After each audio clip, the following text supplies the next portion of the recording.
Então, pessoal, boa noite a todos, né?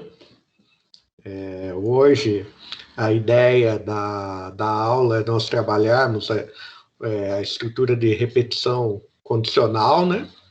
Controlada por condicional no Python e também no Portugal Studio e, consequentemente, no Flowgorithms.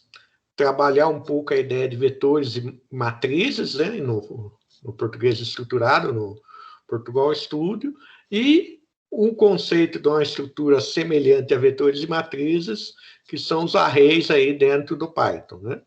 Então, para a área de cálculo matemático, é uma estrutura bastante utilizada. Então, assim, nós vamos nos concentrar aqui, fazer alguns exercícios depois também, para fixar bastante esses conceitos, né? Então, o que nós vamos ver? Estrutura pré-condicionada, né? No Python, operador in e not in, a instrução break, a instrução continue, vetores e matrizes e array. A minha ideia é, a partir de agora, nós, para até diminuir um pouco aí a carga para cada exercício, a gente trabalhar menos com fluxograma e nos concentrarmos mais no português estruturado e no Python, até porque, como o Vicente já me deixou muito claro que ele vai utilizar o Python em cálculo numérico, então a gente tem que realmente consolidar bastante conceito aí para vocês não ficarem sofrendo depois lá na disciplina do Vicente. Então, por isso eu vou focar mais a partir de agora também no Python aí. Tudo bem? Sim, Virgílio. Então, quando eu falo em estrutura condicional pré-condicionada, eu tenho uma instrução chamada enquanto, que essa instrução em inglês vai ser while. Vai ser while. Eu vou ter a minha condição e vou ter um conjunto de instruções aqui. Então, se a minha condição, vou verificar a minha condição. Se a minha condição for falsa, tudo que estiver dentro desse bloco não vai ser executado nenhuma vez. A repetição ocorre enquanto a condição que estiver representada aqui for verdadeira. Então, enquanto ela for verdadeira, eu vou ficar presa nesse conjunto de instruções, preso desse loop aqui. Se a minha condição nunca se tornar falsa, em algum momento dentro desse loop, o que vai acontecer? Eu vou ficar num loop infinito. O meu programa vai ficar preso nisso aqui, enquanto eu não desligar a máquina, não der um Ctrl+Del na máquina, ele vai ficar executando só esse pedaço aqui e não vai fazer mais nada. Então, são duas coisas que eu tenho que ter muita atenção na questão lógica.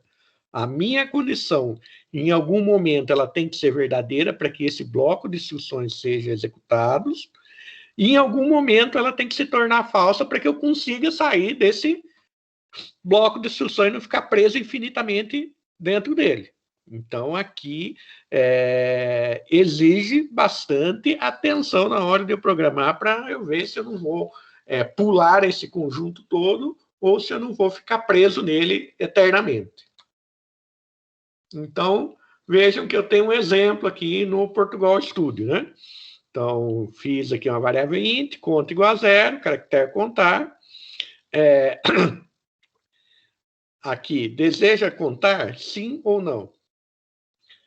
Leio contar. Enquanto contar for diferente de n ou de n, então, enquanto eu não digitar a palavra não, então, enquanto ele for diferente, o conteúdo da variável contar for diferente dessas duas coisas, ele vai executar essa instrução. Vim aqui, o valor de A é cont, vai somar mais 1 no valor de A, negação. Então, aqui eu estou falando não igual. Não igual é diferente. Então, quando eu estou fazendo não igual, certo, Leonardo? aqui, eu estou falando, enquanto contar for diferente de N maiúsculo e contar diferente de N minúsculo, eu vou imprimir o valor de contar, acrescentar o mais um em contar e vou pôr a mensagem de novo aqui dentro. Então, ó, quer continuar contando? Por quê? Porque se eu digitar um N, eu saio daqui. Enquanto eu não digitar um N, o que vai acontecer? Eu vou ficar preso nesse ciclo aqui. Vou ficar fazendo isso aqui direto. Então, para vocês testarem depois, abram o Portugal Studio e implementem esse exemplo aqui para vocês verem como ele vai funcionar. Enquanto vocês não digitarem N, ele vai ficar preso aqui nessas instruções aqui. Você vai ver que vai ficar infinitamente aí, enquanto não digitar N. Então, por isso, essa instrução existe. Por quê? Para poder mudar o estado de contar dentro do meu laço de repetição. Então, eu fiz aqui, ó, a iteração, o meu teste de mesa, né? Então, a primeira iteração, o valor de conta era 0. A segunda iteração, o contar foi esse, o valor 1. E fiz aqui até a hora que eu digitei N, o valor da última iteração aí. E aqui o termo iteração é quando eu estou fazendo que um código seja reexecutado. Esse termo é iteração, porque existe interação, que é a interação entre pessoas. Isso gera muita dúvida, só para não ter dúvidas. Então, o termo iteração é quando eu estou chamando um determinado trecho de código novamente. Então, eu estou dentro de uma estrutura de repetição. Então, se eu fosse representar, poderia usar uma das maneiras de representar seria dessa maneira, usando o modo clássico, né? Quando eu uso um fluxograma clássico, eu uso dessa maneira. E se eu fosse fazer isso no Flowalgorithms, ficaria dessa maneira aqui. Então, vejam que é a mesma ideia que nós fizemos lá no Portugal Studio, nós temos aqui no Flowalgorithms. Não mudou exatamente nada. Então, mudou só a figura aqui, que no Portugal Studio ele põe uma figura diferente. E se vocês abrirem lá no Flowalgorithms, vocês vão ver que o que ele pede é para você pôr aí uma condicional no Flowalgorithms. Professor, por que é menor do que menos 0, o conte? Não, é que aqui não é que é menor. Aqui, como eu estou usando uma notação diferente, como essa anotação aqui eu fiz sem mudar o português de Portugal para português brasileiro, é o menor e um sinal de menos, que seria atribuir. Então, em Portugal, em vez de eles usarem o sinal de igual, eles usam esse sinal de atribuição aqui. Então, eu estou atribuindo 0 a conte. Tem até que depois atualizar isso aqui. Mas daria certo eu colocar menor ou igual ou não? Não é menor ou igual. Aqui é um menor e um sinal menos. Não é um menor igual que está escrito aqui. Aqui é um sinal de menos. É como se eu estivesse fazendo uma setinha. Mas isso aqui é uma representação de português de Portugal. Mas no Flowalgorithms que nós estamos usando em português, ele vai pôr o sinal, português Brasil, né? Ele vai pôr o sinal de igual. Ele não vai fazer esse sinal de atribuição aqui. Beleza, obrigado. Nada. Então, no Python, né? Nós temos aqui repetição condicional, né? A mesma lógica, né? Enquanto for verdadeira, a condição é a expressão booleana que pode fazer uso de qualquer operador, de quaisquer operadores, como nós já vimos ali também no Portugal Studio. O bloco de comando pode conter um ou mais comandos, como nós também vimos no Portugal Studio. E a única coisa que é diferente é que início e fim é definido de acordo com a indentação, né? Python que controla se uma determinada instrução pertence a um bloco ou não, é a indentação dela. Então, Python é um negócio que indentação organização do código não é optativo, é obrigatório. Então, aqui,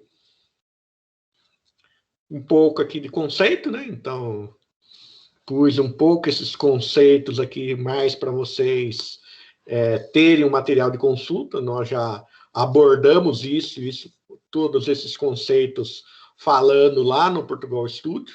Não temos nada de muito diferente. E aqui nós temos a versão do programa que nós fizemos lá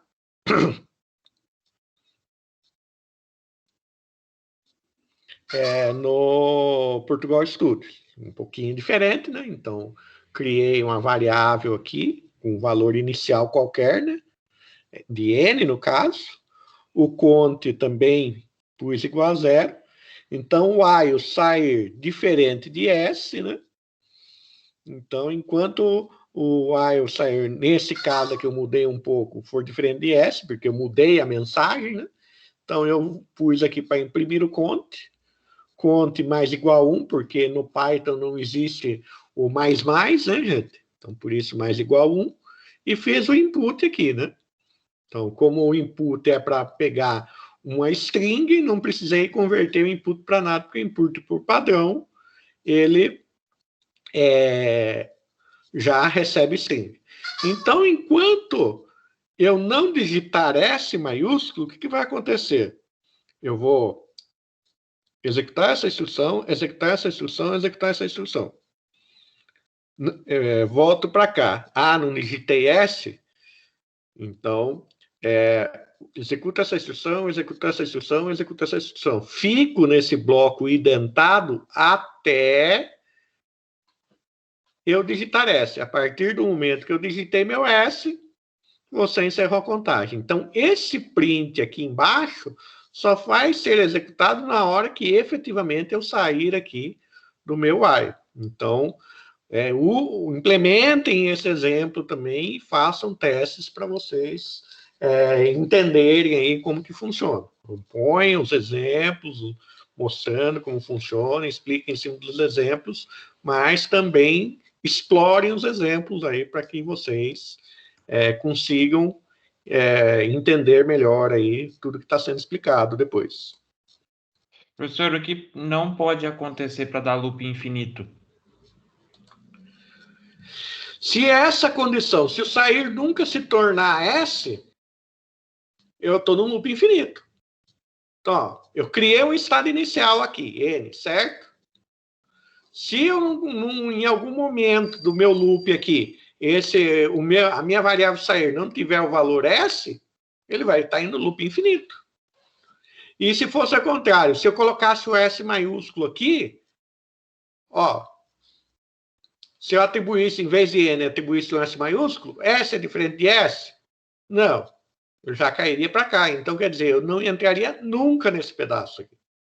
Então, aquilo que eu falei, para entrar no while, eu tenho que ter a condição inicial verdadeira. Então, a minha condição aqui, ó, sair recebe N. N é diferente de S? Então, a minha condição inicial é verdadeira. Entrei aqui. Aqui eu posso mudar a minha variável sair, consequentemente eu posso tornar essa expressão falsa. Daí eu encerro a contagem. Então, é isso que eu tenho que ter cuidado. Agora, o Python, ele é um negócio muito doido, né? Porque ele consegue, com o if, fazer uma condicional. Com o if, ele fazer aí uma repetição. Ó, se vocês olharem aqui, então eu estou falando que x recebe um range de 1 até 6. Então, lembrando que o range é um intervalo aberto. Então, ele vai receber que valor? De 1 até 5. Beleza? Range é um intervalo aberto. Intervalo final aberto. Inicial fechado e final aberto. Então, ele vai receber aqui um x, ele vai receber aqui como fosse um Um vetorzinho de 1 até 5. Então, o que eu estou fazendo aqui? If 2. Então, eu estou falando, se o valor 2, esse valor aqui poderia ser uma variável? Pode. Então, eu poderia criar um programa que eu crio o número e o usuário vai informar o número para buscar se está contido naquele range que eu informei. Então, ó, if 2. Então, se o valor 2 está contido em x, quem que é x? X é uma lista de valores. Então, quando eu fiz isso aqui, eu criei uma lista de valores. Se x está contido na lista de valores, contido, senão não contido.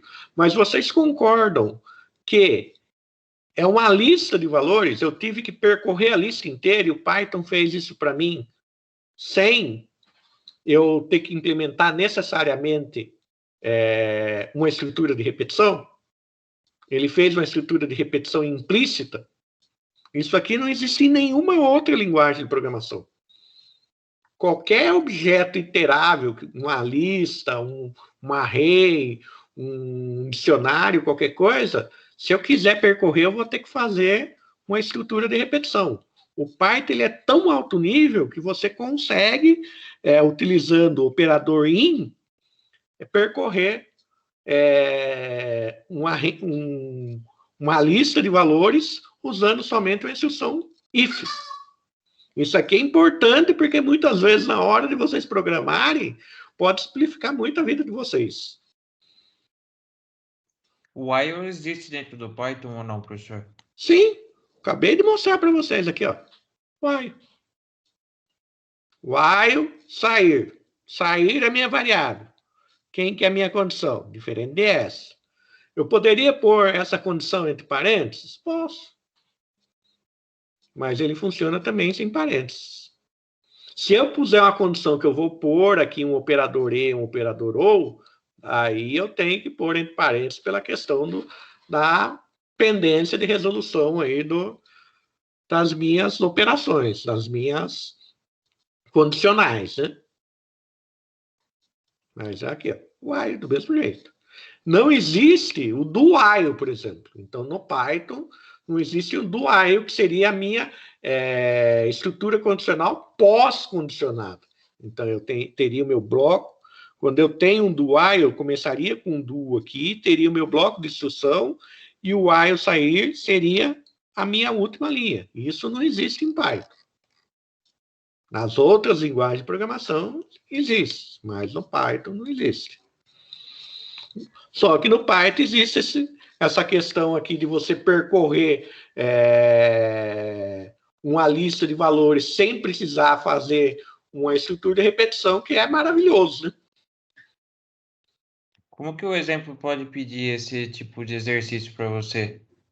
Você pegar de repente eu posso pegar, por exemplo, eu vou pegar um arquivo, a gente pode, uma das coisas que eu vou ensinar a vocês também, por exemplo, eu tenho um arquivo de dados lá do tipo CSV, uma montanha de dados lá do tipo CSV. Eu posso chamar esse arquivo dentro do Python, abrir esse arquivo, localizar um determinado valor, um conjunto de valores, para atribuir esses valores em variáveis, para fazer algum cálculo, alguma coisa. E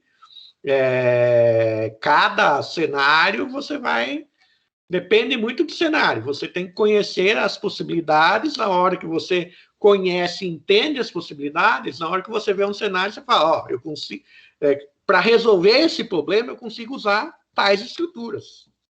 Por isso que é importante a lógica, é importante você entender os conceitos, porque na hora que você começa a olhar o problema, você já começa a pensar nas estruturas que você consegue resolver a sua vida. Concordo, professor. Obrigado. Nada. Então, aqui, ó.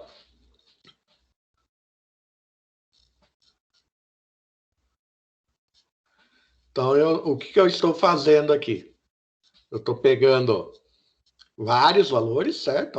Ó, 3 variáveis já pré-determinadas, e estou fazendo um input aqui em x. Então, ó, se x é igual a A, ou x igual a B, igual a x igual a C, então veja que eu peguei 3 valores diferentes, e conseguir comparar esses 3 valores diferentes, né? E contido ou não contido. Ó como que eu posso escrever mais simples essa expressão. Ó. Essa expressão seria como nós pensaríamos normalmente na maioria das outras linguagens de programação, certo? Então, isso em qualquer outra linguagem de programação, você consegue fazer isso aqui. Igualzinho está aqui. O que você teria que fazer? Pôr os parênteses. O Python, teórico, é mais espertinho aqui, certo? Ou fiz as mesmas coisas, fiz a entrada de dados, só que daí o que eu fiz? Eu criei uma lista com as 3 variáveis. Então, essa lista com as 3 variáveis subentende que eu estou buscando os 3 valores. Então, x em A ou B ou C contido. Se não, não contido. Olha o quanto é alto nível o meu exemplo à direita aqui. Que em vez de eu precisar fazer aqui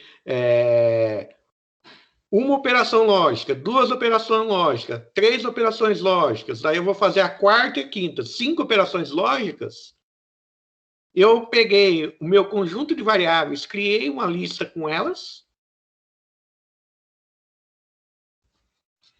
Existe em Python diferença entre listas e arrays. O conceito de matriz você consegue representar nos 2, Leonardo.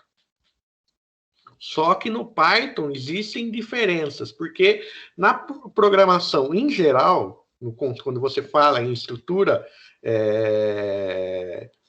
homogêneas multidimensionais, que seriam as nossas matrizes, eu posso usar somente um tipo de dado dentro daquela estrutura. Isso é proporcionado pela estrutura array do Python. Quando eu coloco matrizes, listas e outras estruturas que eu posso fazer em Python, eu posso fazer uma salada de fruta, eu posso pôr um monte de tipo de dado diferente dentro da mesma estrutura. Então, neste cenário aqui, do jeito que eu estou fazendo aqui, eu estou trabalhando com uma lista. Uma lista pode ter aparência, ser multidimensional e ter uma aparência de uma matriz? Pode. Mas ela tem algumas diferenças conceituais. E, muitas vezes, para o cálculo que vocês vão fazer, principalmente em cálculo numérico, vocês vão utilizar a questão de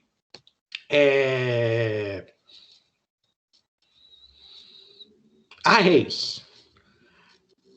Banco de dados, não. O que a gente vai chegar é manipular arquivo de dados. Então, de repente, a gente abrir um arquivo de dados, buscar alguma coisa dentro do arquivo de dados e fazer algum cálculo com ele.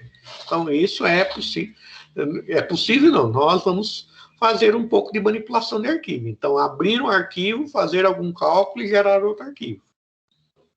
Ou atualizar aquele arquivo que nós abrimos. Então, nós vamos trabalhar um pouco disso aí. Porque isso aí eu sei que vocês vão utilizar. Ler um TXT, na verdade, dá para ler o XLS.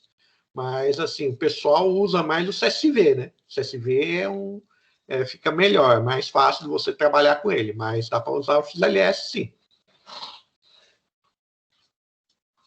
E dá para abrir o TXT também. Dá para tanto abrir um TXT como criar um TXT com seus dados. Então, de alguma maneira, você está gerando aí uma base de dados. Mas como banco de dados, sistema de gerenciamento de banco de dados, como se conhece na computação, nós não temos tempo hábil aí para manipular isso. A gente precisaria aí de pelo menos um ano de curso aí para poder explicar conceito de banco de dados e fazer as duas coisas conversarem, a parte de programação e de banco. Beleza, gente? Então, vamos lá. Muito obrigado. Nada. Então, aqui, eu posso fazer aqui, ó, fiz um array de cores, né? Criei um array de cores. Aqui, o while true, o que está acontecendo? O while true, eu criei um loop infinito, certo? teoricamente, aqui eu criei um loop infinito. Quando eu escrevo while true, é um loop infinito. O que eu fiz aqui dentro da minha programação? Eu fiz para pedir o nome de uma cor.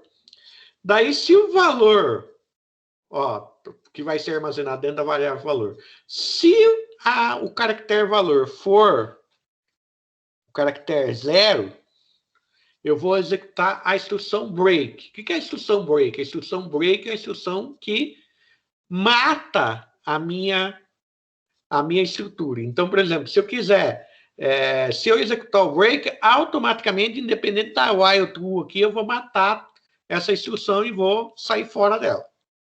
Então, o break, quando eu uso a instrução break, eu estou matando o meu loop. Eu estou matando a estrutura que eu estou dentro dela. Então, no caso aqui, é por isso que eu pus, pus um while true, mas como eu pus aqui um if valor for igual ao caractere 0, um break. Seria para cancelar um loop. A instrução break é usada para cancelar um loop. Então, daí o que eu estou fazendo? Vejam que eu estou pedindo uma cor. Aqui, o loop está servindo para eu ficar pedindo cor. Então, toda hora que eu for pedir cor, daí ele vai verificar. Se não cair aqui, eu vou aqui. Daí eu vou fazer o if. Se a cor que eu informei tiver nessa lista de cor, essa cor está contida na lista. Se a cor que eu informei aqui no input não estiver contida na lista de cor, vai ter. Então, vejam que eu estou percorrendo esta lista, mas utilizando a instrução if. O while aqui está me servindo para quê? Para que eu fique pedindo toda hora para o usuário para ele digitar o nome de uma cor. E se ele digitar 0, ele sai dessa instrução. Mas o percorrer a minha lista aqui, verificar se a cor que eu informei é igual a azul, é igual a amarelo, igual a vermelho, igual a branco, está sendo feito com if. Com if, o valor, né, uma variável, né, isso que eu mostrei para vocês, uma variável em cores. Então, se o conteúdo da variável valor coincidir com algum conteúdo aqui, vai fazer isso. Vejam que se eu tivesse que fazer isso, verifiquei se é esse, não é, vou verificar o próximo, verifiquei se é esse, não é, vou verificar o próximo, verifiquei se é esse, não é, vou verificar o próximo. Se eu tivesse que fazer isso em qualquer outra linguagem de programação, eu teria que fazer um laço. Geralmente, quando nós temos uma estrutura que tem um índice, então essa aqui é minha posição 0, essa aqui é minha posição 1, a posição 2 é a posição 3, então, por exemplo, o azul é a minha posição 0, o amarelo é a minha posição 1, o vermelho é a minha posição 2 e o branco é a minha posição 3, eu usaria um for, né? For de 0 até o número de elementos aqui, ou o número de elementos menos 1. Certo? Então... Peraí, não compreendi por que você usou for, professor. Se puder voltar um pouquinho. Isso aqui não é estrutura. Isso aqui é estrutura indexada. O azul é a minha posição 0. Espera aí. Vou montar algo para ficar mais fácil de entender.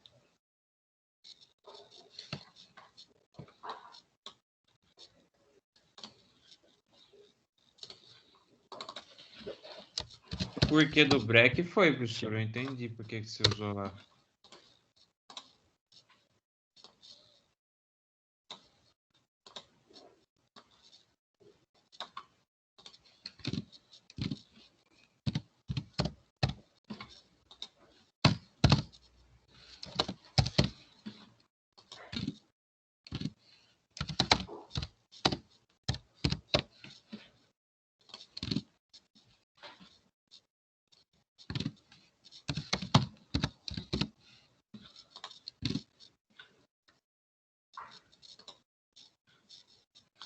Tá vendo aqui? Cores, amarelo, certo? Então, vou compartilhar minha tela aqui para mostrar algo para você. Estão vendo minha tela? Então, imagine que o meu cores lá... Sim, estou vendo. É essa estrutura aqui, certo? Então, se eu pegar Espera aí. Deixa eu abrir a aula aqui.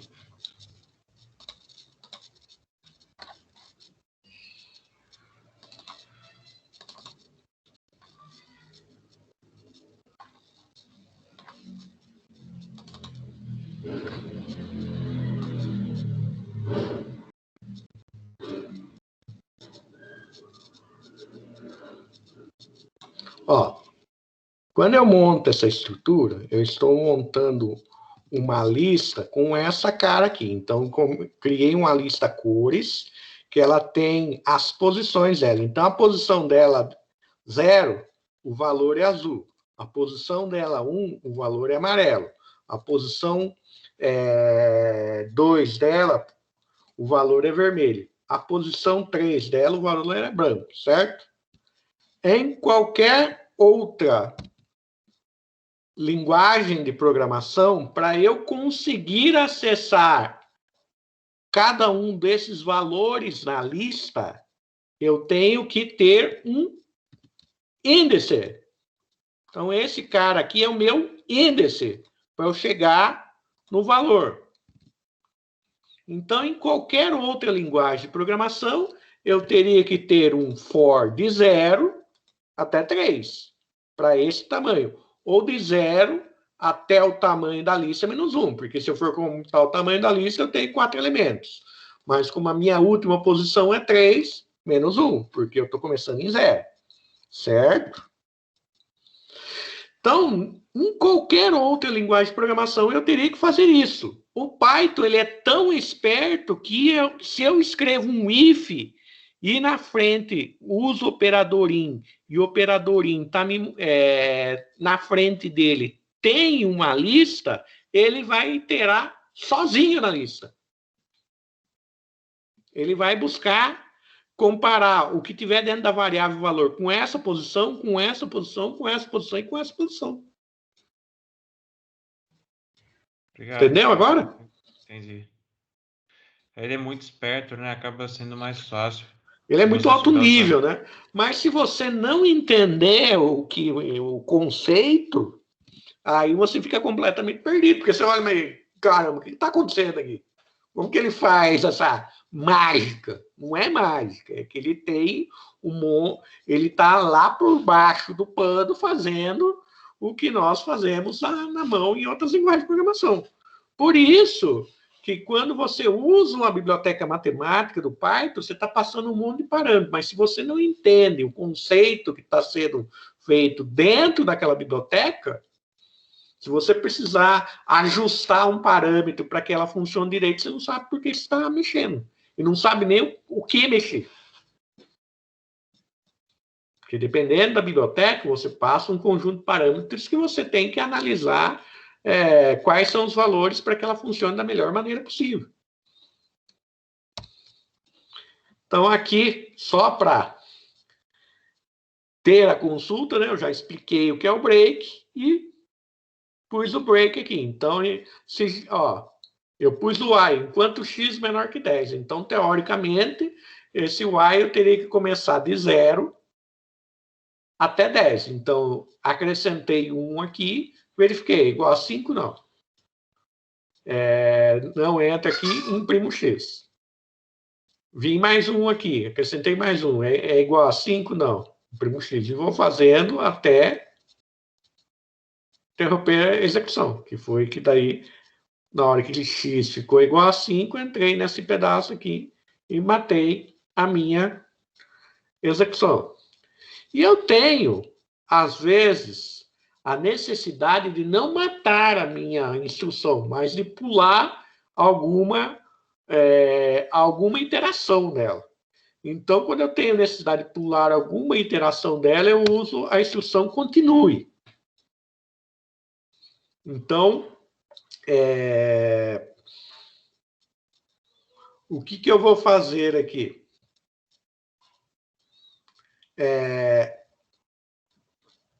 Eu vou fazer que x é igual a 0, enquanto x for menor ou igual a 10, o if vai ser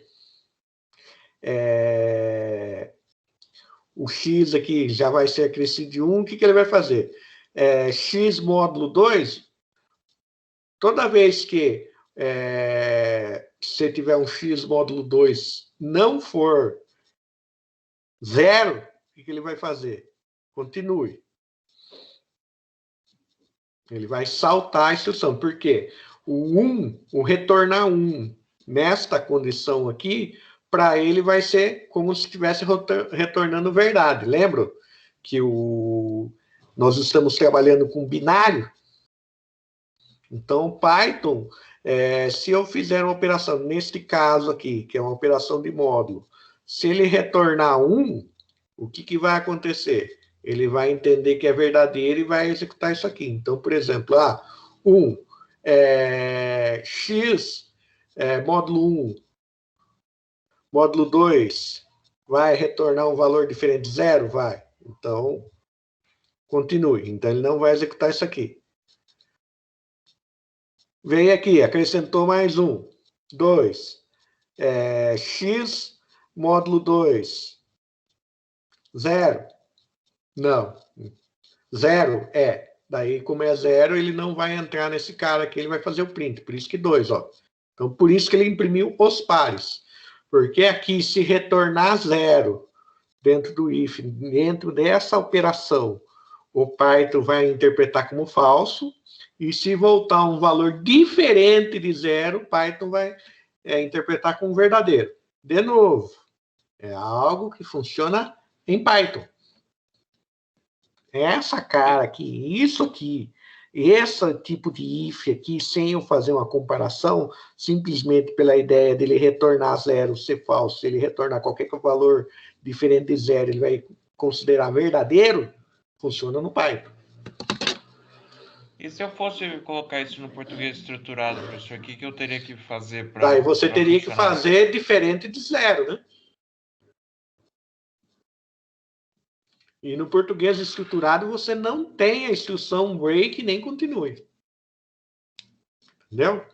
Então, como que você teria que fazer para representar essa instrução, entendeu? O que eu teria que... Mas o português estruturado, isso aqui já é algo mais alto nível. Isso aqui não existe no português estruturado. Quando você está usando esse tipo de instrução, tipo break, continue, essas coisas, você já está usando algo mais alto nível. Então, por isso que eu falei para vocês que, dependendo do exercício, eu já vou começar a tirar um pouco do fluxograma, um pouco do português estruturado, porque a gente já está indo para algo que já vai ser muito específico já de Python e de matemática.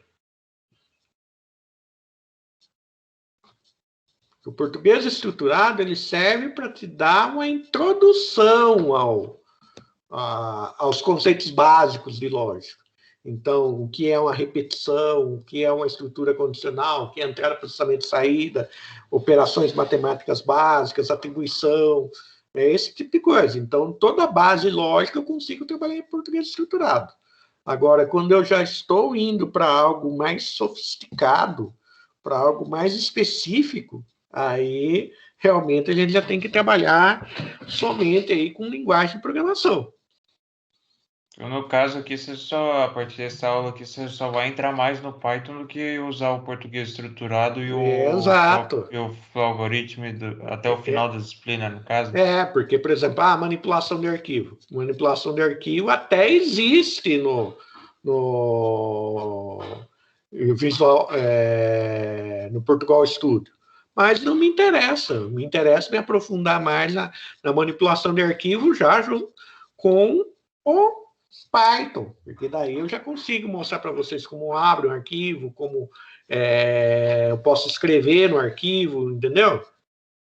Então, isso são coisas que já são mais específicas. Então, agora a gente já vai ficando mais específico, né? Depois, na hora de construir gráficos, né? Então, nós vamos pegar lá, calcular uma equação de segundo grau e gerar o gráfico dela. Então, aí eu já preciso, já é algo muito mais específico do Python, né? É que aí no caso seria muito difícil, né, construir no Portugal, até não sei se dá, né? Não sei se dá. É que se você pegar, por exemplo, uma equação, um logaritmo para colocar no português estruturado, acho que não daria certo, né, para programar o Até gráfico você dele. deve ter alguma ferramenta matemática no Portugal, mas não é feito para isso. Ele não é a ideia dele você explorar tanto conceito matemático dentro dele. Ele é uma ferramenta de introdução à lógica. Então, tudo que nós estamos fazendo até aqui era uma introdução à lógica. Agora nós vamos especializar a programação para a questão realmente mais matemática, de ferramentas que vocês podem usar na matemática.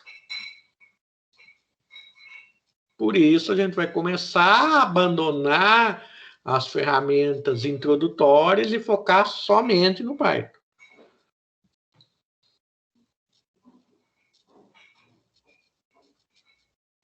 Tá bom, obrigado, professor. Então, vamos lá. Como ainda nós estamos em conceitos introdutórios, nós ainda vamos ver o conceito de vetores e matrizes no Portugal Studio e o conceito de array no Python. Mas daí, a partir da aula que vem, nós vamos ver operações com arrays, vamos ver listas, vamos ver estruturas específicas do Python. Daí, específicas e que podem ajudar muito aí em várias operações que nós fazemos aí em matemática. Então, essa introdução é só para vocês verem as correlações entre as estruturas aqui, que existem em todas as linguagens de programação. Então, essas estruturas aqui, os arrays, praticamente todas as linguagens de programação me oferecem a estrutura array. Que a estrutura, o array, eu posso falar que ele é unidimensional, então ele é um vetor, ou eu posso falar que ele é multidimensional, daí ele é uma matriz. Então, essas estruturas é o que nós chamamos de estrutura de dados homogênea. Então, por mais que eu pegue um endereço de memória, divida em várias partes e coloque valores dentro dessas partes, esses valores têm que ser do mesmo tipo. Então, por exemplo, se eu falo que é um caractere, então eu tenho que pôr um caractere aqui, tudo que está aqui dentro vai ser tratado como um caractere. Para eu acessar o caractere A, eu tenho que usar a posição 0. Eu tenho que indicar a posição 0. Para eu acessar o caractere Z, eu tenho que indicar a posição 1. Então, eu tenho os meus índices. Então, esses caras aqui embaixo são os meus índices. O que está aqui dentro, em cada posição, são os meus elementos. Então, quando eu tenho uma estrutura com essa cara, eu tenho um índice só, porque ela é unidimensional, e eu chamo isso aqui de vetor, que é uma linha e várias colunas. Ah, o meu vetor pode ser várias linhas e uma coluna? Posso inverter a posição do meu vetor. Aqui é por facilidade de entendimento que se representa um vetor na horizontal. Mas se você for, dependendo de como você for pensar isso computacionalmente, ele pode estar na vertical. Isso não interfere em nada. Então, a estrutura unidimensional ela pode estar tanto na horizontal, como nós estamos vendo aqui, que é o mais comum de representar, até por entendimento, como na vertical. E nós temos aqui a estrutura bidimensional. Então, nós temos a estrutura homogênea bidimensional, onde eu tenho linhas e eu tenho colunas. O Excel, quando eu quero trabalhar com Excel, então, por exemplo, vou fazer referência a a coluna aqui, ó. Então, se eu fizer a referência aqui a essa coluna, ó, peguei aqui, A5. Coluna A, linha 5. Eu posso configurar o Excel para ser número e número? Posso. Só que como o usuário já está tão habituado a trabalhar com letras nas colunas e número nas linhas, a gente quase não mexe no Excel para que ele seja número, mas existe maneira de você configurar para que tanto a coluna quanto a linha no Excel sejam representados por número. E se fosse representados por número, digamos que isso aqui seria 1, então aqui a minha posição seria, em vez de A5, seria 5. Então é a mesma coisa. Então, se eu quero acessar o elemento K, quero acessar o valor K, eu vou estar na linha 2, coluna 2. Então, sempre o meu conjunto vai ser, aqui no Excel, é coluna e linha. Na programação, é linha, coluna. Então, o primeiro elemento que eu vou indicar é minha linha, e o segundo elemento que eu vou indicar é minha coluna. Os índices, né? Então, por que eu tenho que saber isso? Porque na hora que eu for programar uma estrutura para percorrer esse cara aqui, eu vou ter que usar esses conceitos. Então, o que caracteriza uma estrutura de dados homogênea? Caracteriza por ser definida uma única variável vinculada, dimensionada com um determinado tamanho. Então, quer dizer, eu crio uma variável, mas eu faço subdivisões dentro dessa variável. Então, eu crio como fosse realmente um armário com várias prateleiras. A dimensão de uma matriz, para eu dizer o tamanho da matriz, sempre eu vou utilizar números inteiros e positivos. Então, eu posso ter uma matriz 2, 2, uma matriz 3, 4, uma matriz 5, 8. A ideia é a mesma ideia que vocês usam na matemática. Não tem nada de diferente. É o mesmo conceito. É a mesma conceito. Ideia de álgebra linear, então? Exato. Uma das coisas que dá para se resolver com programação é a álgebra linear. E eu vou mostrar isso para vocês na próxima aula. O nome dado às matrizes segue as mesmas regras das variáveis. Então, eu não posso começar por número, não posso ter caractere especial. Toda aquela regra que a gente viu desde o começo do curso vale para o nome de matriz também. Então, no Portugal Studio, o que eu vou ter? O tipo de dado, que vai ser armazenado na minha matriz unidimensional, matriz unidimensional. Tipo de dado, então, por exemplo, inteiro, ou real, então, o tipo de dado, o nome, então, por exemplo, o nome da minha matriz e o tamanho dela. Então, o tamanho dela na dimensão. Então, como aqui eu só tenho uma dimensão, eu vou dar um tamanho na dimensão dela. Então, por exemplo,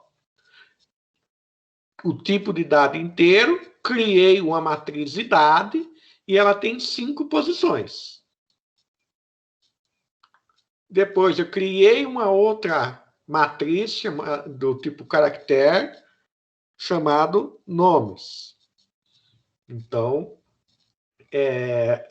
para eu acessar cada uma das posições, para acessar a primeira posição da minha matriz, eu vou dizer o nome do meu vetor, né, no caso, o nome do meu vetor e a posição que eu quero acessar, 0. O nome do meu vetor e a posição que eu quero acessar, e assim sucessivamente. Como são 5 posições e o meu índice começa em 0, então, quer dizer, eu tenho 5 posições que vão variar de 0 até 4. Então, veja que aquilo que eu coloquei aqui, essas duas declarações me equivalem a declarar 10 variáveis, porque eu tenho 10 espaços. Isso significa que você teria que abrir uma por uma, professor? Para eu acessar uma determinada posição, sim. Então, para acessar a posição 0, eu tenho que indicar a posição 0, indiquei aqui. Para acessar a posição 1, indiquei aqui. Eu quero acessar a posição 5. Então, para eu acessar as posições dentro do meu array, eu tenho que efetivamente aqui indicar onde eu quero acessar. Eu posso fazer no Python algumas interações que eu não tenho muito controle sobre isso, que ele vai percorrer sozinho? Posso, mas em alguns casos eu preciso ter um controle maior dessas posições. Então, vocês vão ver que também isso é possível ser feito em Python. Nas outras linguagens de programação, não tem jeito. Para eu percorrer uma estrutura dessa, eu tenho que ter um índice aqui, um índice do tipo inteiro, para eu indicar a posição. Então, aquilo que eu falei para vocês. Para eu percorrer de 0 até 15, eu vou fazer um for de 0 até 15.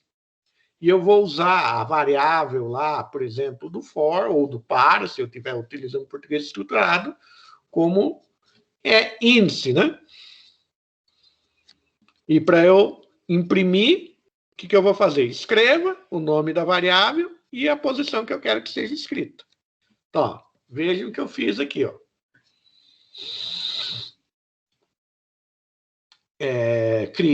Fiz um incluo a biblioteca, porque eu vou usar a biblioteca útil. Criei um inteiro chamado posição. Poderia chamar o meu inteiro de i aqui, eu chamei de posição até para ficar mais visual para vocês, mas vocês que já fizeram a matemática, lembra a definição que uma matriz é A maiúsculo e J? Então, por exemplo, quando eu vou representar a matriz na matemática, eu posso escrever a matriz da seguinte maneira, certo? Eu posso escrever assim, A, certo? Abro corchetes e vírgula J. Não é assim que eu represento a matriz na matemática? A gente do quinto que está vendo, professor álgebra linear, eles não viram ainda. Mas isso aqui a gente vê no ensino médio. Conceito de matriz do ensino médio, a gente já dá uma pincelada. O que é a matriz, operações básicas entre as matrizes, então, isso aqui vocês já viram no ensino médio. Então, se você olhar isso aqui, você vai perceber que isso aqui é um índice para a linha, isso aqui é um índice para a coluna. Então, ó, como eu tenho um vetor, no caso, eu tenho só um índice, eu poderia trabalhar com essa cara aqui, ó. Ou eu poderia chamar isso aqui de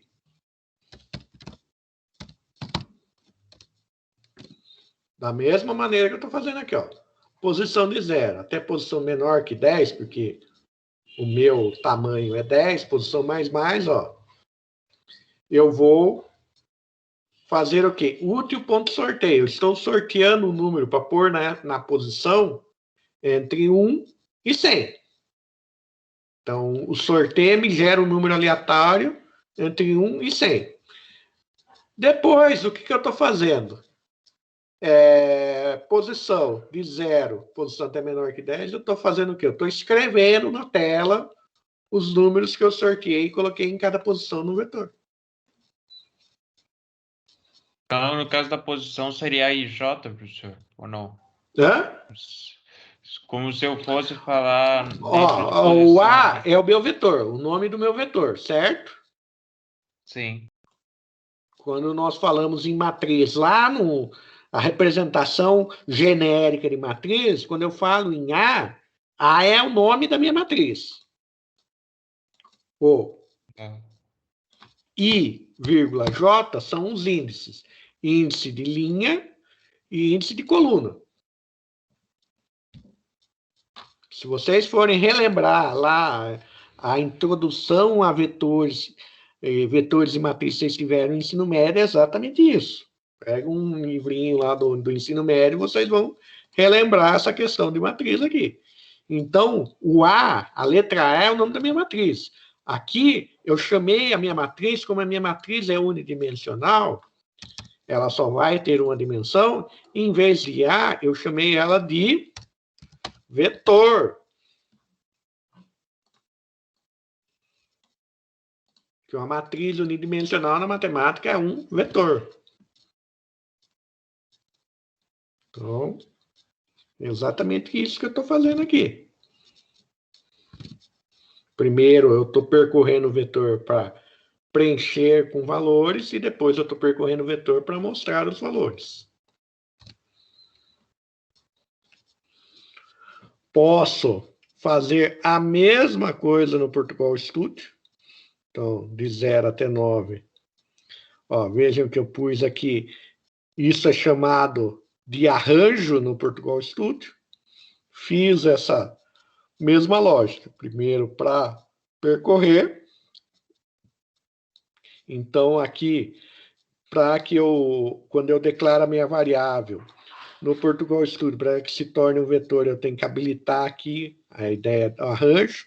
Habilitando aqui, eu vou ter o tamanho do arranjo. Então, tudo que nós fizemos no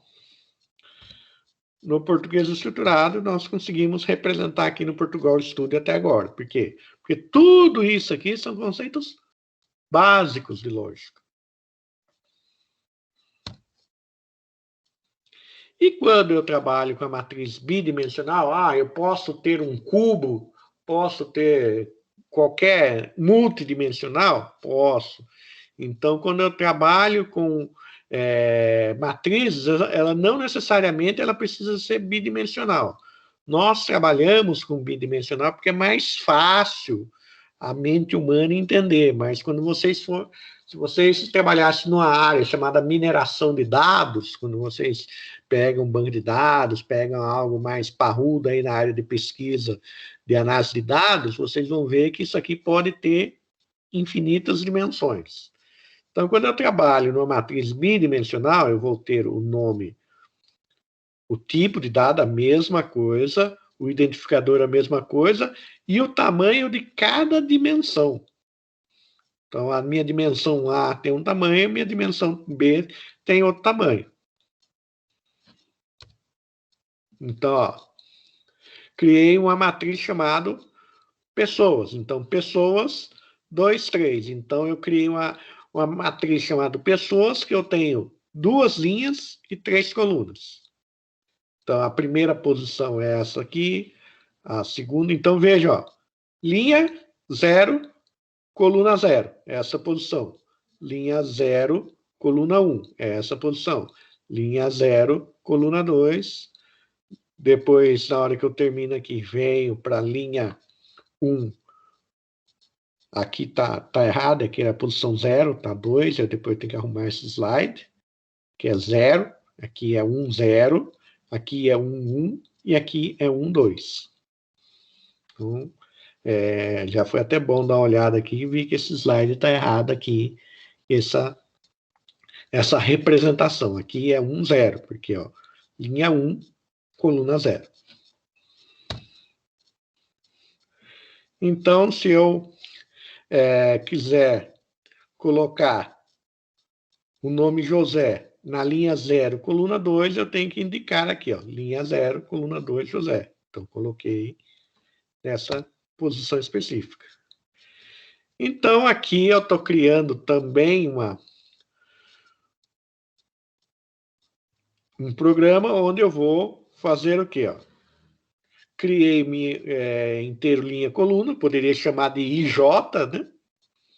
Então, para ficar mais fácil o entendimento, eu pus como linha coluna.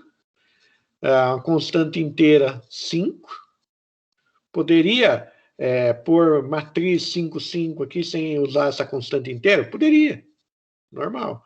Mas é que eu estou mostrando que o tamanho da minha matriz pode ser tanto por uma variável constante do tipo inteira, como pode ser por um número, literalmente falando. Então, aqui, ó,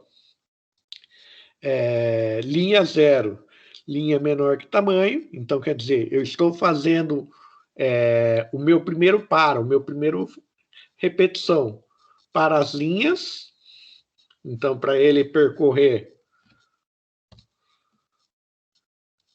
nesse sentido, só que quando eu chego aqui nessa posição, eu tenho que percorrer as minhas colunas, né? Então, tenho que ler esta posição, ler esta posição, ler a posição. Então, tem que ler a posição 0, 0, 0, a posição 0, 1 e a posição 0, 2. Então, para eu conseguir fazer isso, que eu tenho o meu segundo para, que também é coluna, né? Então, a coluna começando em 0 até o menor que o tamanho, né? Por causa que nós começamos em 0, coluna mais.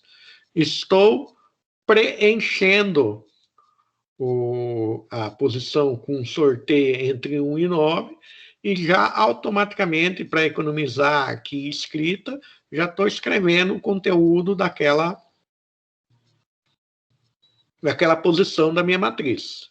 E estou colocando aqui um /n na hora que eu terminei uma determinada linha que volto para a estrutura repetição mais externa, porque eu vou ficar preso aqui 5 vezes, né? Então, nesse par interno, vou executar esse par interno 5 vezes.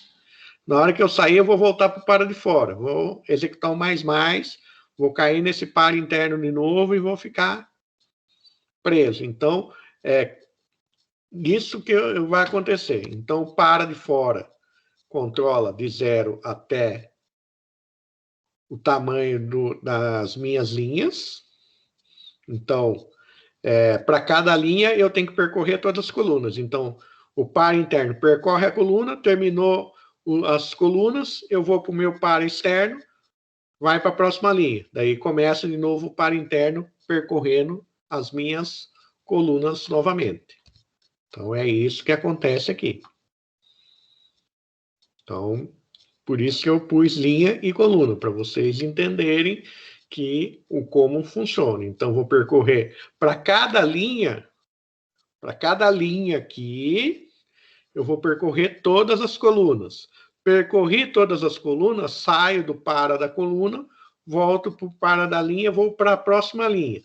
Entro de novo no para da coluna, vou percorrer de novo todas as colunas dessa linha, assim sucessivamente. Então, de novo, implementem isso aqui no Portugal Studio para ver o que vai acontecer. Também posso fazer a mesma coisa no Flogoritmos. Então, fiz exatamente a mesma coisa aqui, ó. Criei um tamanho, tamanho vezes tamanho igual a 5. Fiz o tamanho do arranjo, então tamanho vezes tamanho, e a mesma coisa aqui no meu Flogoritmos. Tudo isso nós vimos conceito genérico. Agora nós vamos para os arrays em Python, né? Que é a representação dessa estrutura de dados homogênea. Então, no Python, essa representação, ela se chama array. Ela é semelhante a uma outra estrutura nativa do Python chamada lista, né? Ou list, mas ela deve, diferentemente da list, que eu posso fazer uma salada de fruta, eu posso pôr um número inteiro, eu posso pôr um número real e posso pôr um caractere dentro da mesma lista. No array, ele deve ser sempre do mesmo tipo. Como esse array em Python foi implementado para cálculos, então, tipicamente, ou ele é int ou ele é um float. E quando eu crio um array, na hora que eu faço a criação do array, depois eu não posso modificar. O que eu posso fazer? Eu posso transpor um array para outro, que nós vamos ver aí ao longo do curso. Ele é muito mais fácil porque quando eu quero fazer cálculo com grandes números de dados, então eu quero pegar, por exemplo, aí um arquivo CSV com um monte de valores e quero transpor isso para fazer cálculo com ele, eu posso usar essa estrutura, e é o que é o mais utilizado aí na área de computação científica. Então, para que eu use essa estrutura array, eu preciso fazer o uso de uma biblioteca chamada NumPy, que é Numeric Python, né? Que define a classe ND-Array para encapsular o array de n dimensões. Então, como não é nativo do Python, alguém pensou, está tudo isso dentro da biblioteca, então na hora que eu vou usar o array, vou criar uma estrutura do tipo array, eu tenho que fazer a importação aí do NumPy, e dentro do NumPy aí usar a classe ND-Array. Então, como aquilo que eu falei para vocês, como ele é de tamanho fixo, então, quando eu quero mudar o tamanho, o que eu vou fazer? Eu vou fazer a transposição de um array existente para um outro array. Ah, posso usar o mesmo nome para isso? Vocês vão ver que posso. Então, é muito poderoso isso na área de cálculo numérico.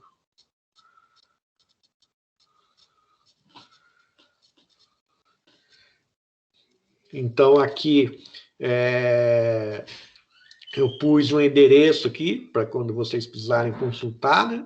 Então, se vocês precisarem consultar aqui coisas do NumPy, vocês podem usar esse endereço aqui, que vai ter bastante material lá para vocês usarem aí, consultarem sobre NumPy. Então, quando eu vou criar um array, o que eu tenho que fazer? Eu tenho que fazer um import NumPy, do mesmo jeito que lá no Portugal Studio nós pusemos apelidos, né, o alias, quando nós fazemos inclua biblioteca, nós podemos fazer aqui. Em vez de eu fazer o menos menos e o sinal de maior, eu uso um as, né?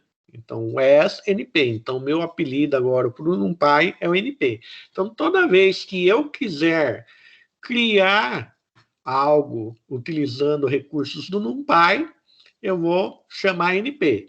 Então, aqui eu tenho uma lista, aqui é uma lista do Python.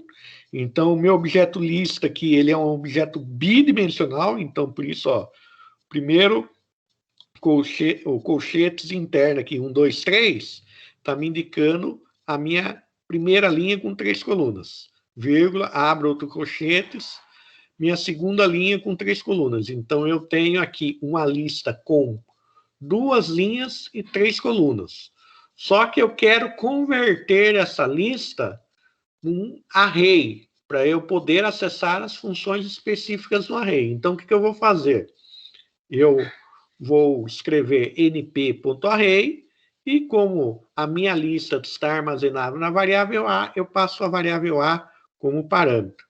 Então, aqui, se eu der um print A, vejo que o class que ele me deu foi list. Dei o type, né? Ele me deu list aqui. Dei um print B, ele me imprimiu, vejam que ele já me imprimiu, já até com outra aparência aqui, já mais com a ideia de linha, 2 linhas e colunas. Vejam que a primeira impressão do A aqui, ele me imprime. Apesar de, subjetivamente, eu ter a ideia de linha-coluna, ele mostra tudo numa dimensão só. Quando eu passo num NumPy, ele já, que seria aqui a minha impressão de B, ele já faz a impressão do linha-coluna. E quando eu dou um type aqui, vejam que eu tenho o NP-array. E aqui na primeira, no meu primeiro NP-array, o que eu fiz?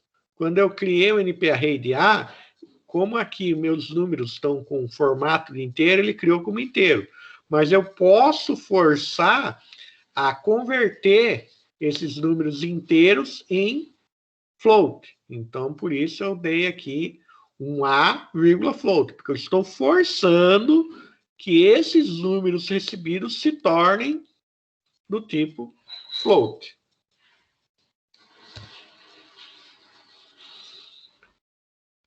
Então, o que é legal? NumPy é SNP. Então, eu posso criar uma matriz com zeros.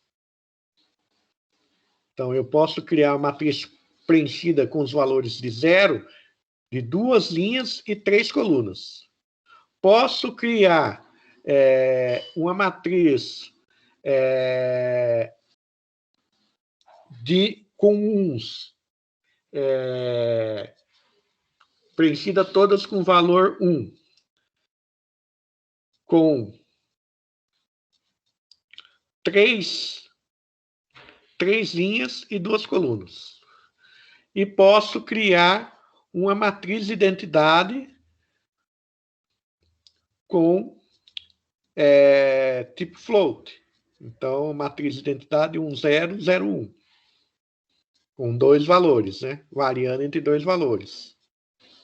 Então, vejam que eu imprimi o array Z, que é o meu array de zeros, preencheu tudo com zeros do tipo inteiro. Imprimi o meu U com o array U aqui, tudo com U's. E a minha matriz de identidade aqui também imprimi. Então, como a matriz de identidade deve ser uma matriz quadrada, por isso, quando eu ponho 2, ela vai ser 2 linhas e 2 colunas, né?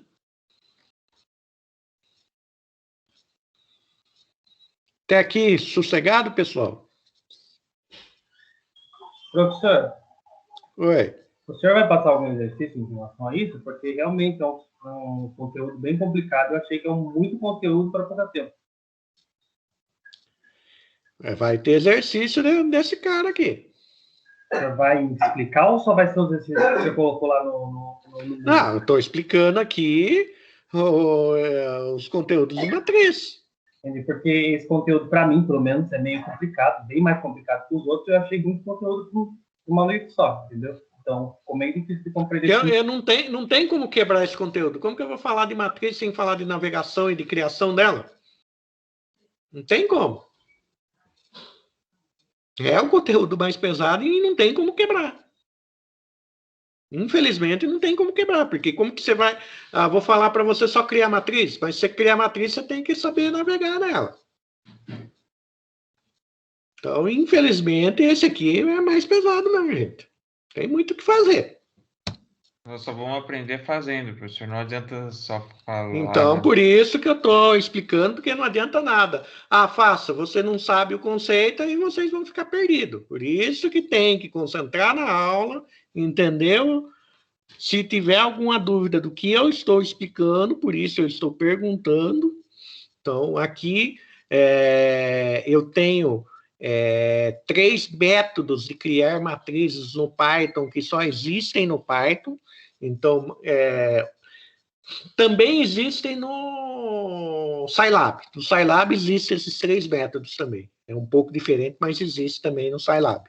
Mas aqui, porque o Scilab também tem, porque o MATLAB, eu acho que tem, eu nunca mexi com o MATLAB, mas o MATLAB deve ter também, e o R deve ter também. Porque isso aqui é muito específico para cálculo numérico. É por isso que é mais pesado desse jeito? Exato. Mas esse conteúdo de matriz aqui, ó, tudo que eu estou explicando aqui, isso aqui a criançada do integrado vê igualzinho. Por quê? Porque na hora que eles vão acessar banco de dados, utilizando PHP e qualquer outra linguagem, o que vai vir para eles quando eu faço uma consulta no banco de dados? Vai vir um array de dados. Então, por exemplo, se eu peço para o cara, eu quero consultar o nome, o telefone, o endereço de uma determinada pessoa, vai vir, as colunas vão ser os dados que eu quero, então nome, telefone, endereço, e as linhas vão ser o José da Silva. Então, até aqui, ó, até esse pedaço aqui, o pessoal do técnico vê igualzinho. O que vocês estão vendo de mais pesado? Daqui para frente. Mas isso aqui é por quê? Porque vocês estão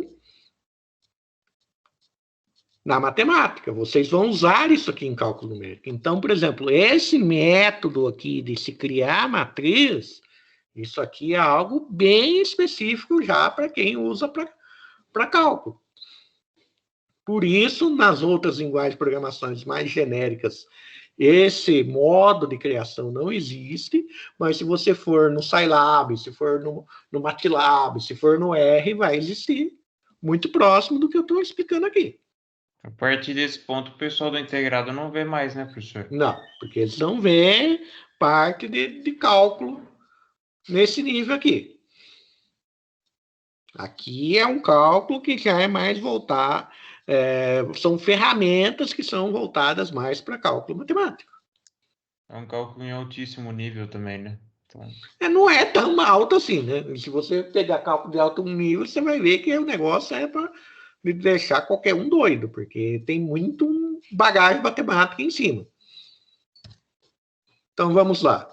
É que além do conceito matemático, você tem que saber o conceito. Além do conceito de programação, você tem que saber o conceito matemático, senão não adianta nada, né?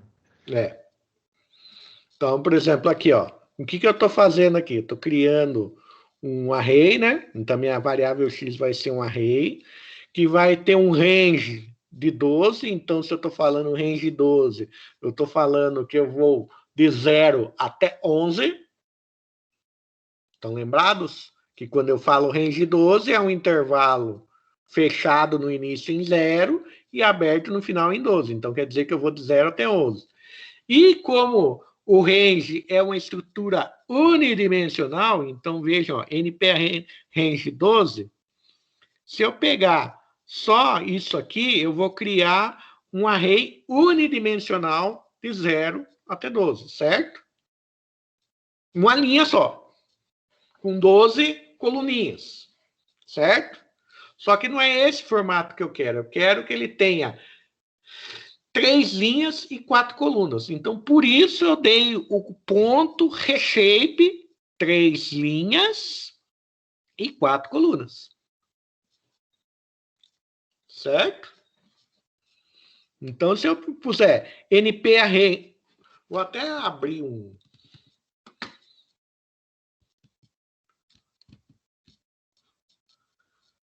Deixa eu vir para cá. Vamos lá.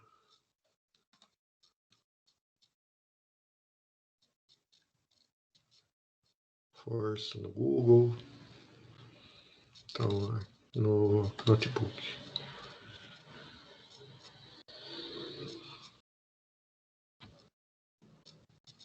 Ó, então, se eu fizer X, vamos lá. Import um pai as NP, certo? Beleza? Como nós vimos nos slides anteriores, eu tenho que fazer o import NumPy e dar um apelido para ele, certo? Aí na próxima linha eu vou falar que x é igual np.array.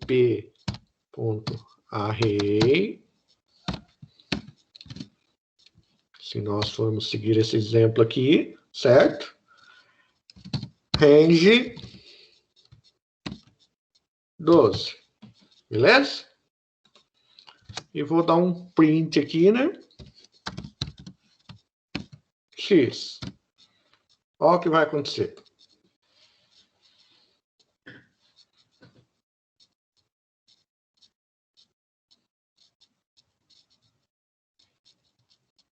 Vejam que ele criou um array de uma dimensão só, certo?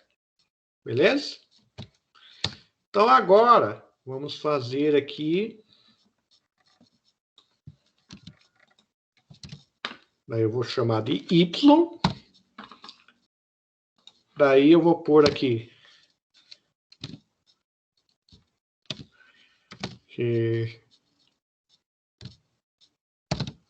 Shape. Esse parênteses vai aqui, né? Lugar errado. Reshape. Daí o que eu vou fazer? 3,4. Então, 3 linhas, vírgula, 4 colunas. Print Y. Vamos rodar esse código de novo. Ó, o print X, como eu só dei um range 12, o que ele fez? Ele entendeu que é só uma dimensão. Por isso que eu uso o reshape, porque dependendo, eu preciso que o meu array tenha uma forma bidimensional. E eu poderia fazer isso aqui, ó.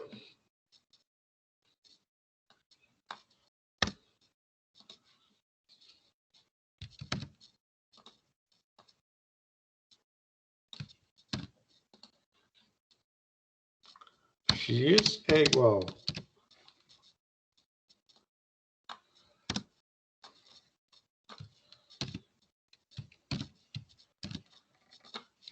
isso também vale.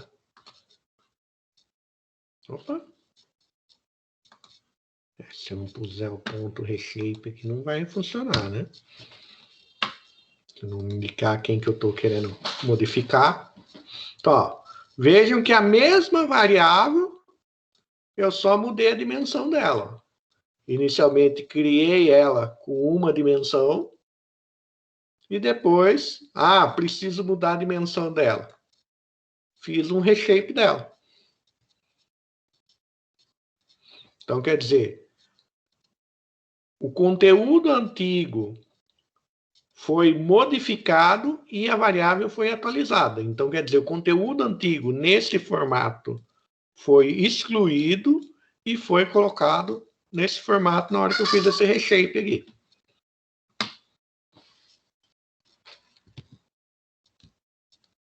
Certo? Para eu acessar, ó, veja que eu tenho os índices, aquilo que eu falei para vocês, ó. Então, se eu der um print A, vai aparecer todo mundo. Se eu der um print 00 na lista, então vejam que até aqui, até a minha terceira linha, eu estou trabalhando com uma lista. Ele vai me mostrar um 00. O B, eu já transformei o NP Array de A.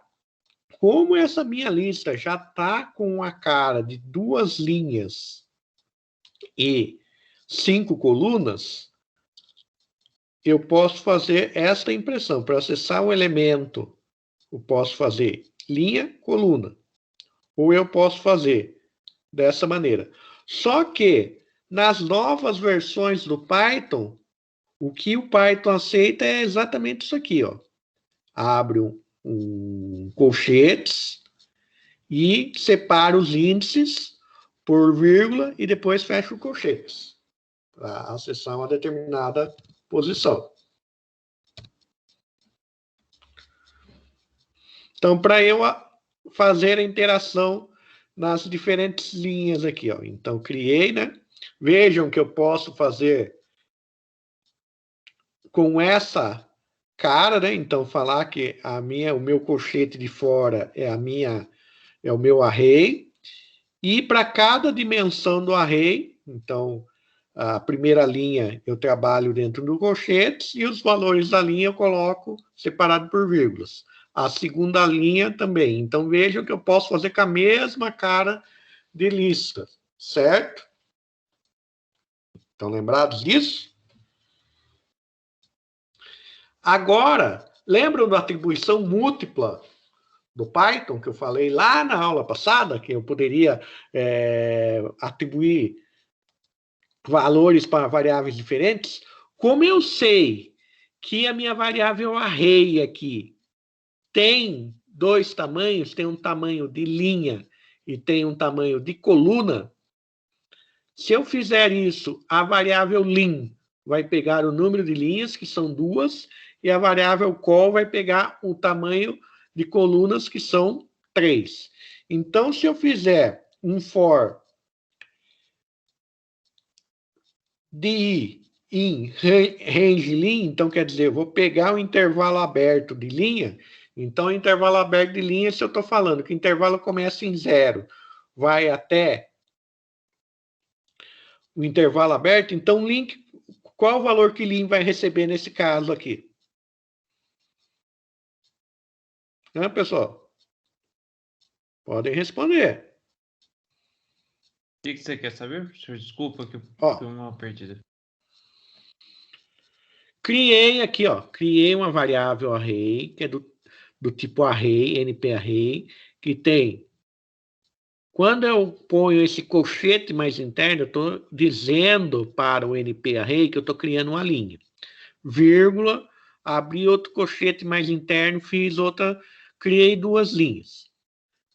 Aqui eu criei 3 colunas. Então, 1, 2, 3. 1, 2, 3. Aqui, quando eu faço essa instrução aqui embaixo, lembra que eu falei para vocês da múltipla atribuição, que eu poderia pegar 2 variáveis e pôr 2 valores na frente, que o primeiro valor iria para a primeira variável e o segundo valor iria para a segunda variável?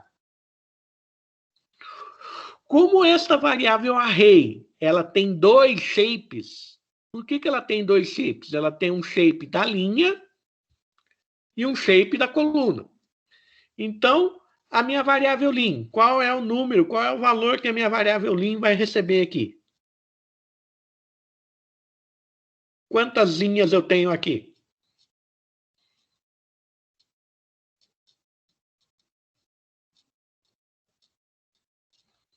Eu não tenho, ó, primeira linha, segunda linha. Então, minha variável lim vai receber 2. Quantas colunas?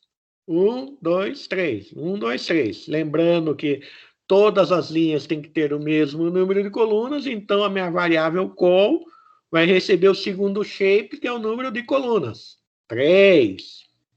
Daí eu vou fazer um for de i em range lim. Eu falei para vocês que para eu acessar a primeira posição sempre é 0, certo? Um range não é um espaço fechado no início em 0, quando eu não declaro, e aberto no final. Então, se eu estou falando que vai começar em 0 e o meu lim recebeu 2, quer dizer que vai de 0 até 1. Então, linha 0, linha 1. Daí, eu vou imprimir o número da linha que eu estou acessando. Daí, como eu tenho duas dimensões, para eu percorrer as colunas, eu tenho que fazer o segundo for. Então, o segundo for vai ser de j in range col. Eu falei que o col vai receber o shape da coluna. Então, 1, 2, 3. Se é o range é um intervalo aberto, um intervalo fechado no início em 0 e aberto no final, de 0 até 3, ele vai até 2. Então, vejam que na primeira passada eu imprimi 1, 2, 3, e na segunda passada na linha 1, então tem a linha 0 e a linha 1, 4, 5, 6. Imprimi exatamente o que está aqui. Então, abram depois o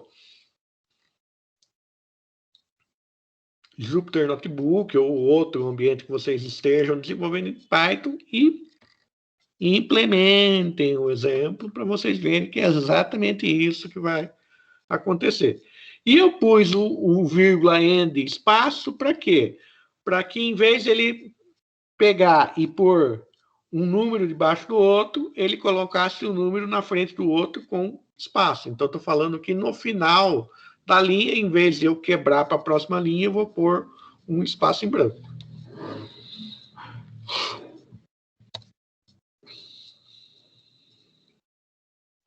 Quando eu tenho um array de uma dimensão, eu posso usar for i e o tamanho do próprio array, porque o array aqui ele já vai fazer o quê?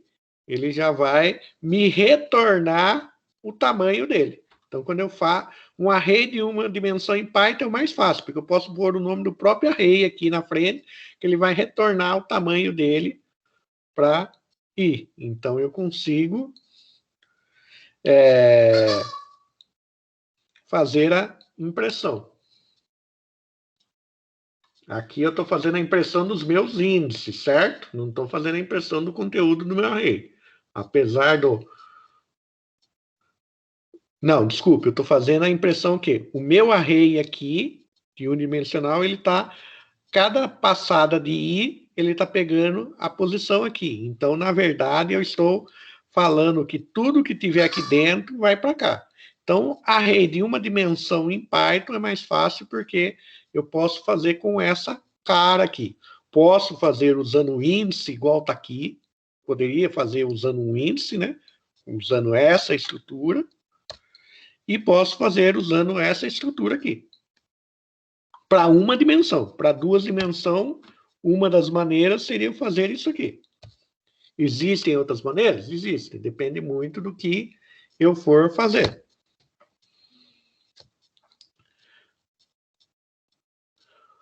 Vejam que também ele já vai, quando ele tem duas dimensões aqui, o NP-Array, ele também vai me dar um print inteiro aqui. Só que qual é o problema disso aqui? Dependendo da operação que eu vou fazer, eu não consigo ter controle exatamente de qual posição eu vou interar. Então, por isso, existem várias maneiras de você interar dentro do seu array. Então, inteirando com laço único, certo? Então, vejam que ele vai também montando as estruturas aqui para mim. Aqui eu tenho um array de 3 dimensões, ó, um array 3D. Então, um array de 3 dimensões aqui. Então, imagine que eu estou trabalhando como fosse o cubo mágico.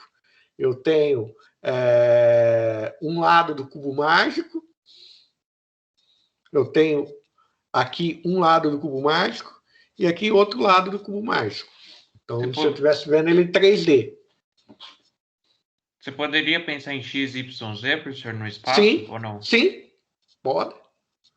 Então, por exemplo, dependendo do que você vai fazer, por isso você precisa de um array 3D. Você vai estar pensando o vetor, se você estiver pensando em movimento, dependendo eletromagnética, essas coisas, você vai estar pensando no array 3D, né? XYZ. Se pensar no movimento de uma onda, você vai estar pensando em 3D ou não? Sim.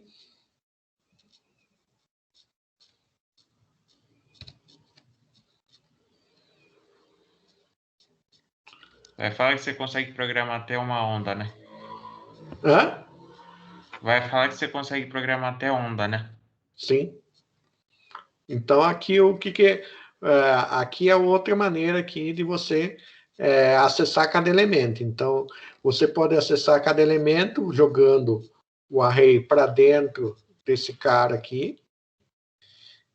Então, o seu array bidimensional vai vir para cá. Como ele é um bidimensional, você sabe que você vai ter que ter um segundo índice que vai pegar ele. Daí você consegue posição a posição. Então, muitas vezes, quando eu preciso interar a posição do meu array, eu posso também usar essa ideia aqui. Isso aqui é um alto nível que existe em Python. Então, o que eu estou fazendo? Estou pegando o meu array de duas dimensões, jogando dentro do X, certo?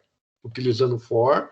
Só que eu vou fazer um for mais interno, pegando o que eu coloquei dentro do X e iterando em Y. Então, daí eu consigo acessar cada um dos meus elementos aqui, sem utilizar esses elementos agrupados igual estão aqui. Então, por exemplo, se eu fosse fazer, nesse caso aqui, que são 3 dimensões, eu teria que ter 3 fors, um dentro do outro, para ir esmiuçando, para eu pegar a posição, igual eu peguei aqui.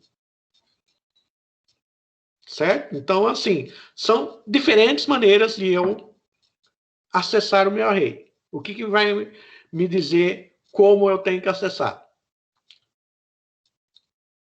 O cenário do problema que eu quero resolver. Então, aquilo que eu falei para vocês, XYZ. Então, peguei um array de 3 dimensões, joguei o array completo aqui, decompus uma dimensão aqui, decompus outra dimensão aqui. Daí eu consigo acessar posição.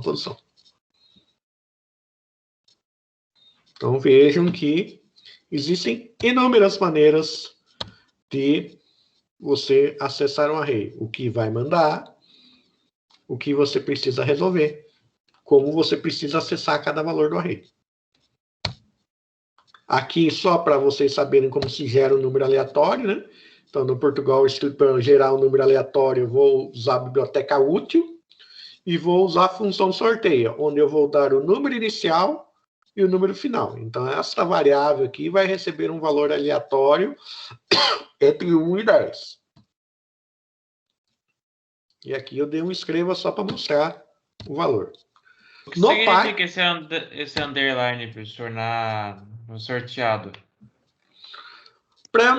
Eu não posso pôr espaço em branco, né? No nome de uma variável, eu não posso pôr espaço em branco. Se eu não quero escrever colado, uma maneira de eu dar a ideia de estar separado e não usar o espaço em branco seria um underscore, né? Isso aqui é um underscore. O nome correto do caractere é underscore. Underline se eu tivesse um grifo debaixo da palavra.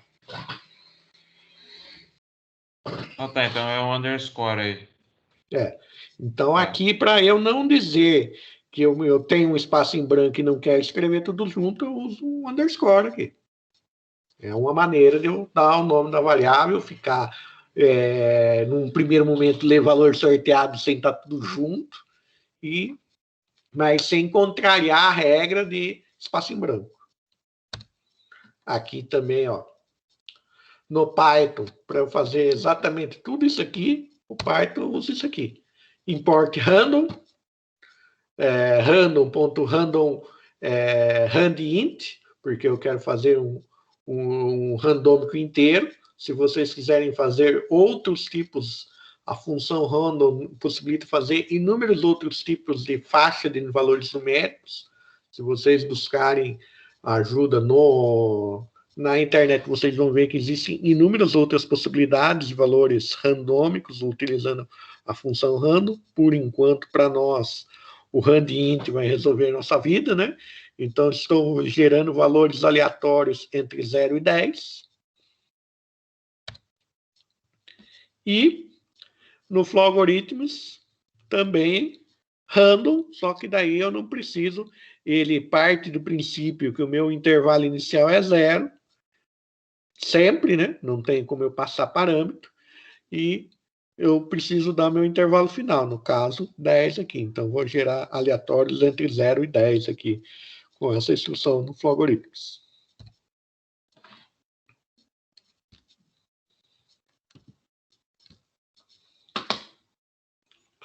Vamos lá.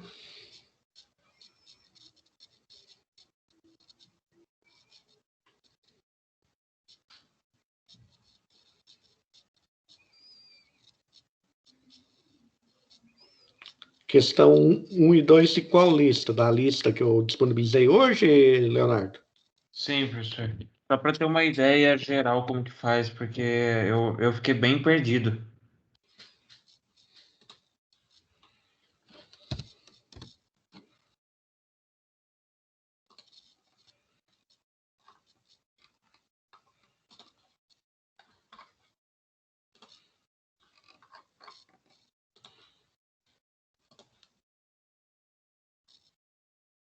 Aqui é brincadeira matemática, que você vai usar uma condição, você vai usar o quê? Você vai usar uma estrutura de repetição condicionada, certo? Pré-condicionada, beleza? Certo? E a partir dessa estrutura pré-condicionada, você vai fazer aí como fosse uma regressão aí, fazer uma proporção aí com esses valores. Isso aqui é mais brincadeira matemática. Isso aqui vocês vão bater um pouco a cabeça, porque isso aqui é muito mais matemática do que programação. Pense um pouco aí para vocês resolverem. A2 também. A2 aqui é fazer o fatorial, né? Então, como que eu faço fatorial de 4? O que é o número fatorial? É um número que vai regredindo, né? 4, 3, 2, 1. Você tem que ir abrindo ele. Tá, mas e daí depois? Você não tem que ir multiplicando ele? Sim, 4 vezes 3 vezes 2 vezes 1. Certo. Então, se eu fizer um fatorial, vamos lá. Vou fazer esse aqui. Isso aqui é bem, bem fácil. Então, vamos lá.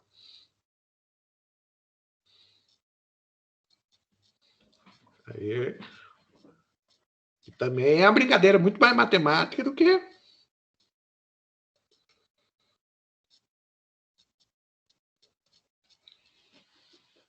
Força. Vamos lá, Flow-Algorithms. Vamos lá, Portugal.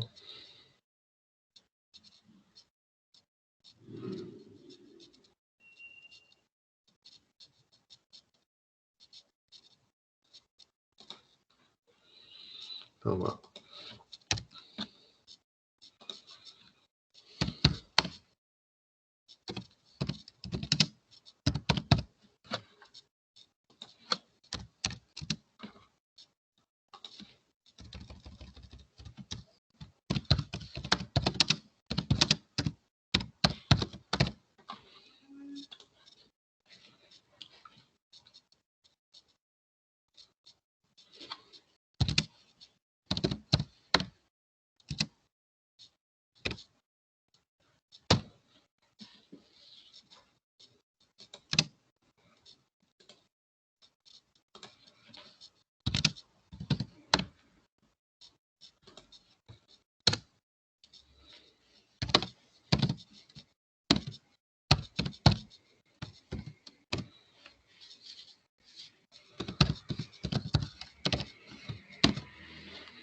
Como que eu poderia fazer minha condição aqui? Peraí, professor, deixa eu dar uma olhada no problema de novo. Ó, é um fatorial. Vamos calcular um fatorial só. É isso que Aqui quer? vamos calcular o fatorial de 4. Se eu fizer um fatorial, eu vou fazer os dois. Sim. E daí? Olhando aqui com as minhas variáveis, o que eu poderia fazer aqui? Peraí.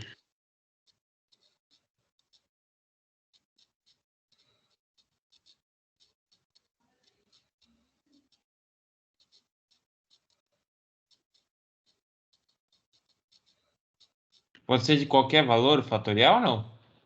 Não. Pense, ó, eu tenho a variável num. O meu usuário vai me informar num.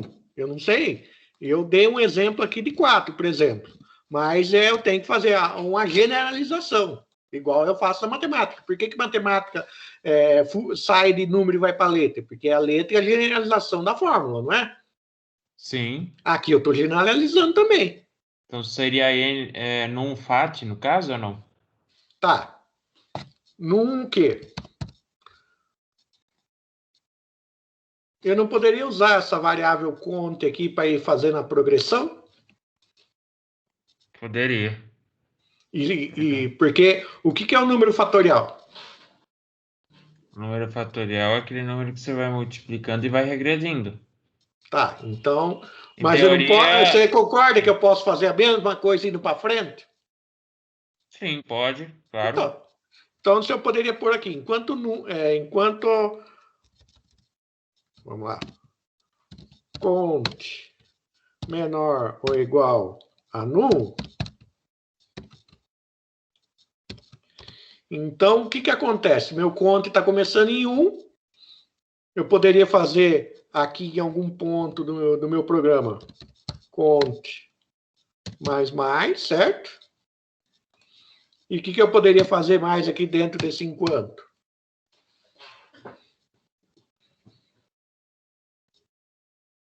Esse num aí, no caso, você colocou para mostrar para o cara o número, no caso, que ele vai usar para regredir ou para ir para frente.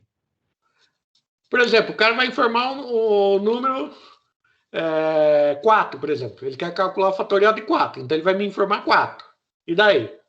O que eu posso fazer aqui dentro? Já dei a condição para você. Você pode colocar se o cont for igual a 1. Não, por quê? Como que eu calcularia o fatorial aqui? Então, o FAT é o meu fatorial, certo? Sim, FAT. Ele Exatamente. é vezes. Então, meu FAT aqui inicial, para não ter problema também, teria que ser igual a 1, que é o elemento neutro da multiplicação, certo? Vezes igual a quem? Quem está progredindo aqui?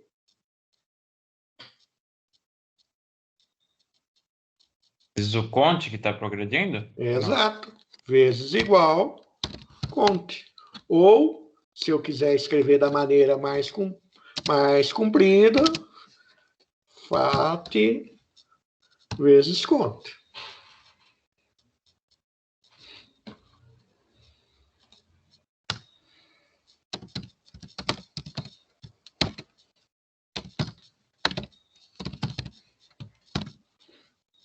Vamos ver se isso está. Não é fatorial, FAT, o nome da minha variável, né? Vamos ver se isso está certo? Informa o número. 4. Qual é o fatorial de 4?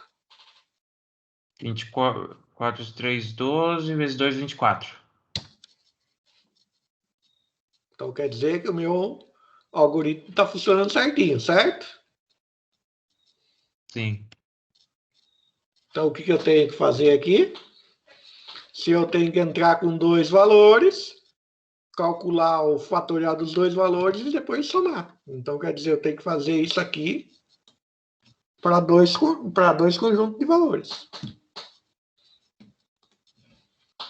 Então vejam que tudo que nós fizemos aqui foi conceito matemático.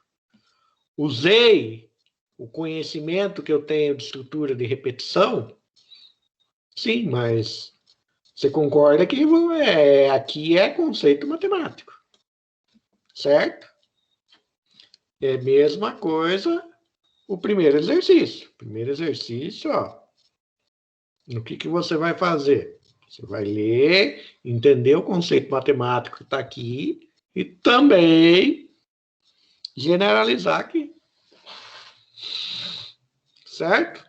Então, agora, vocês aí pensar primeiro, como que eu resolvo matematicamente isso aí? Tá, legal. Sei como resolver matematicamente, na mão. Como que eu generalizo isso para a minha linguagem de programação? Então, por exemplo, se eu for pegar esse cara aqui, pegar essa mesma coisa e fazer em Python, vamos lá, vou apagar tudo aqui.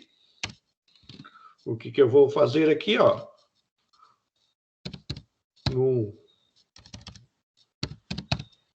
é igual int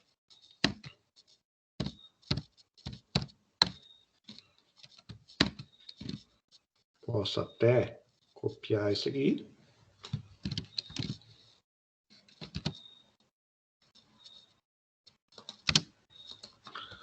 Vou fazer cont recebe 1, fat também recebe 1. Ó, tudo que está feito aqui, ó.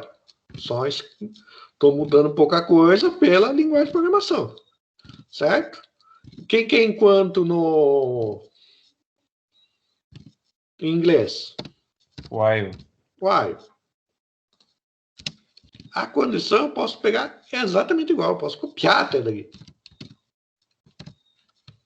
2 pontos. Como eu fiz da maneira longa, eu posso fazer isso aqui, ó. Posso copiar esse cara aqui. E aqui eu posso fazer, como não existe mais em Python, mais igual 1.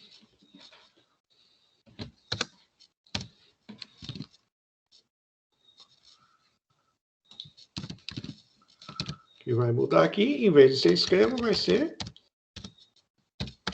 print.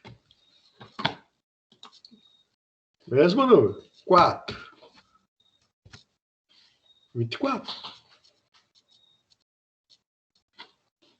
Certo? Então, vocês vão olhar o problema, vocês vão ver matematicamente como você resolve e depois vocês vão traduzir isso para um algoritmo computacional.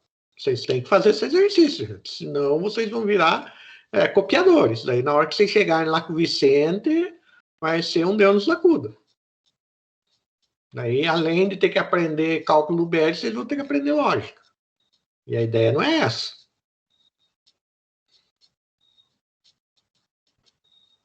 Beleza, pessoal?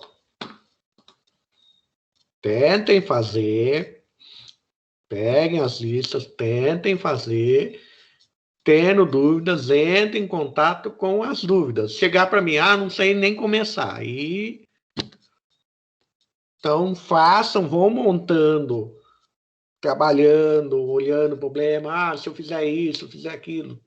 Pensem, exercitem essa questão do efetivamente olhar o problema, conseguir resolver ele matematicamente. Já sei o que eu tenho que fazer na matemática para resolver esse cara. Tá, como que eu vou transformar isso num algoritmo computacional? Beleza? Pessoal, dúvidas?